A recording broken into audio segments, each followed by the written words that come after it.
Assalamualaikum warahmatullahi wabarakatuh. Perkenalkan, nama Amanda Fidelia Rasesa dengan NIM 1918154 dari slot praktikum pembelajaran mesin hari Kamis jam 13.30. Pada kesempatan kali ini saya akan menjelaskan mengenai langkah praktikum pada pertemuan kelima ini, yaitu ada pada materi Future Selection Extraction dengan PCA. Nah, sebelum masuk ke codingan, di sini kita ada perbedaan dengan praktikum sebelumnya yang menggunakan Jupyter Notebook pada Anaconda. Di sini kita menggunakan Jupyter Notebook dari Google Colabs. Jadi sama seperti halnya menggunakan Jupyter pada Anaconda, yang membedakan adalah platformnya saja. Jadi sekarang kita mencoba menggunakan Google Colabs pada pertemuan kelima ini. Nah, sama seperti sebelumnya, sebelum melakukan pengkodingan, kita akan mengimport library terlebih dahulu yang akan digunakan pada pertemuan kelima ini khususnya, yaitu ada Fetch OpenML, ada PCA, ada standard scaler yang digunakan untuk scaling, ada matrix, try and test split, dan pandas. Setelah semua diimport, maka langkah selanjutnya adalah kita akan melot dataset dari MNIST-nya, yaitu dengan cara MNIST sama dengan Fetch OpenML MNIST 784. Kemudian setelah itu di sini kita akan mengkodekan mnist.data.shape, yaitu digunakan untuk mengetahui ukuran dari dataset MNIST-nya, yaitu terdapat 70.000 data gambar yang sudah di-pre-processing menjadi 784 fitur, yaitu berarti ada 70.000 data gambar dengan 784 fitur atau atributnya. Ini sangat banyak. Kemudian di bawah ini digunakan untuk mengetahui ukuran dari dataset MNIST-nya, yaitu terdapat 70.000 data gambar. Kemudian selanjutnya di sini kita akan melakukan pembagian data training dan data testingnya, di mana di sini itu ada data testing sebanyak 40% dari banyaknya data. Dilihat dari test size-nya, yaitu 0,4, berarti di sini menggunakan 40% gitu. Setelah dilakukan pembagian, maka di sini kita akan mengoutputkan perbagiannya. Nah, di sini kita akan mengecek ukuran dari data trainingnya ada 42.000 dengan 784 fitur, yaitu selanjutnya mengecek dari data testingnya ada 28.000 dengan 784 fitur, kemudian train LBL-nya ada 42.000, kemudian tes LBL-nya itu ada 28.000. Setelah mengoutputkan ukuran dari data testing dan data trainingnya, selanjutnya di sini kita akan melakukan scaling pada data training. Hal ini itu digunakan untuk menormalisasi data trainingnya dengan cara scaler sama dengan standar scaler. Di sini standar scaler itu merupakan library yang sudah kita import sebelumnya. Kemudian kita melakukan feed scaler dari train IMG. Lalu di sini mentransformkan train IMG dan tes IMG. Nah, setelah itu kita akan melanjutkan kodenya dengan cara membuat model PCA-nya. Di sini kita menggunakan nilai parameter sebesar 0,95. 0,95 ini merupakan jumlah komponen yang harus di-keep gitu. Berarti codingnya itu ada PCA sama dengan PCA 0,95. Kemudian setelah membuat model PCA-nya, kita akan meng-feed model PCA pada data trainingnya dengan cara PCA.feed train_img. Nah, maka di sini akan mengoutputkan bahwa parameternya itu 0,95. Setelah itu, kita akan mentransform data training dan data testing ke dalam PCA dengan cara train IMG PCA transform, lalu tes IMG pun sama seperti train IMG-nya. Nah, setelah itu kita akan mengoutputkan train_img dan tes_img. Di sini tuh digunakan untuk mengecek jumlah fiturnya. Jadi jumlah fitur di sini tuh akan berkurang. Dengan yang di sini berkurang karena ada reduksi dinamis yang dilakukan dari PCA tadi gitu. Nah, dengan menggunakan PCA sebesar 0,95 yang awalnya fiturnya itu atau atributnya ada 784 akan berkurang menjadi 320 fitur gitu. Nah, setelah itu di sini kita akan mengimport library Gaussian yang digunakan untuk model naive Bayes-nya. Jadi di sini kita akan menggunakan klasifikasi naive Bayes.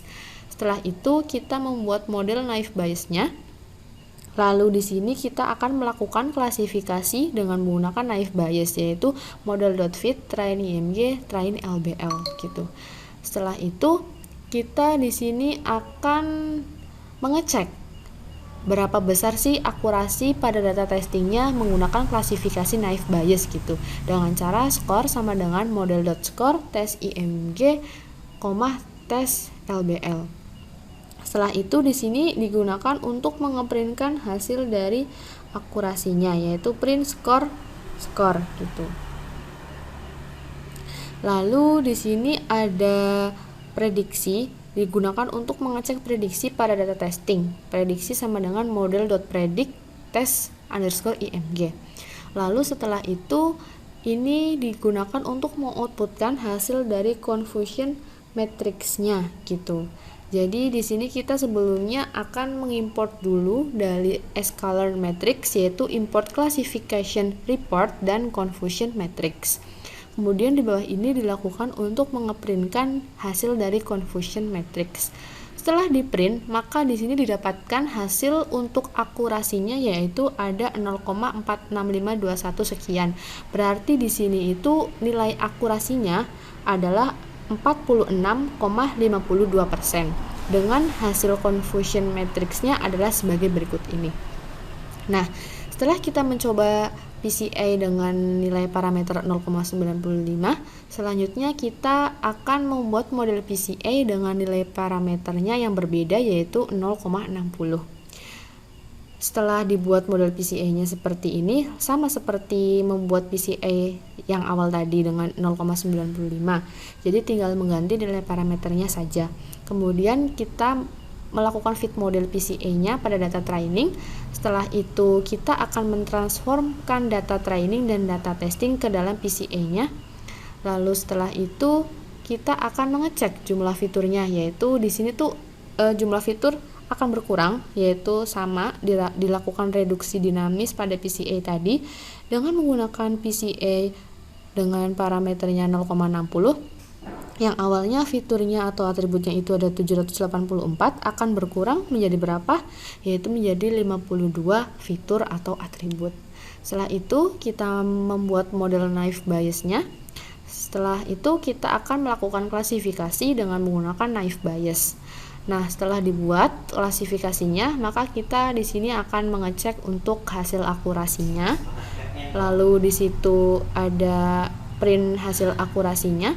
Kemudian di sini digunakan untuk mengecek prediksi pada data testing dengan PCA 0,60 ya. Lalu di sini untuk mengoutputkan hasil confusion matrix-nya.